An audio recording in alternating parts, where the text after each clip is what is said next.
Well, to discuss this concerning new development, I'm joined now by Behnam Ben Taleblu, Senior Fellow at the Foundation for Defense of Democracies. Behnam, thanks for being with us this evening. Right now, we know little about some of the documents that were leaked and exactly how they were leaked. But what does this say about the possible risks of eroding this trust between the United States and Israel at such a sensitive moment?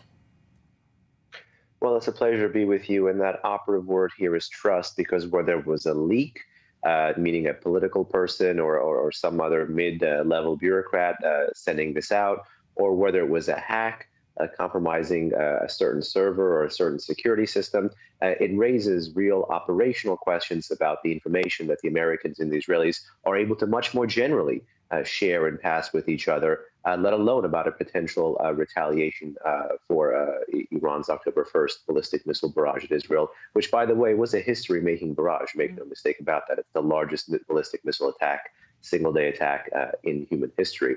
So this is no laughing matter. Unfortunately, if you look at the U.S.-Israel record in the past, at times where there may have been talk of an Israeli military attack or retaliation or something to that effect, there have been, stories often quoting unnamed U.S. persons or leaks that could not be verified that have somehow made their way into the news. So we're really seeing this third front now, the information warfare front, not be exploited between America and its partners vis-a-vis their shared adversaries, but between America and their partners. And you're correct that this has been such an ongoing problem, specifically over the course of this war and what we're seeing right now. Do you think that this is going to impact exactly how Israel and the United States shares this intelligence?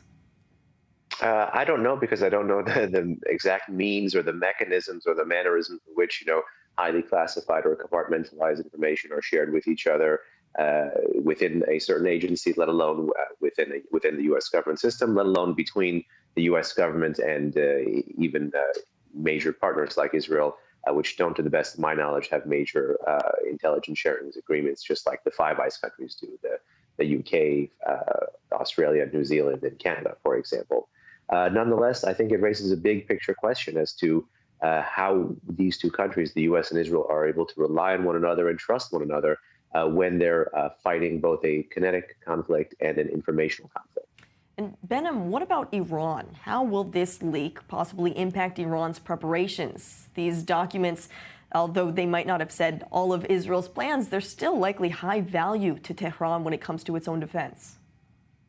Certainly likely high value, but also past maybe prologue here, given the fact that many open source analysts assume that given that an air-launched ballistic missile had been used in the April Israeli retaliation to the April Iranian drone and ballistic missile and cruise missile barrage, it's likely that an air-launched ballistic missile will factor again here. So there's a thread of continuity there. And all the talk about drones potentially being used as well.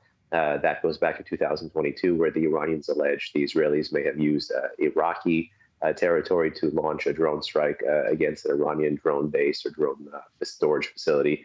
Again, the Israelis haven't confirmed the use of either of those two systems or even the existence of those two operations. But past this prologue here, and given the fact that the documents kind of correlate with that past this prologue, it does give the Iranians more room and thought to kind of prepare. Certainly interesting to see exactly how this will all unfold in the future. Behnam Ben Taleblu, thank you for your analysis. Thank you.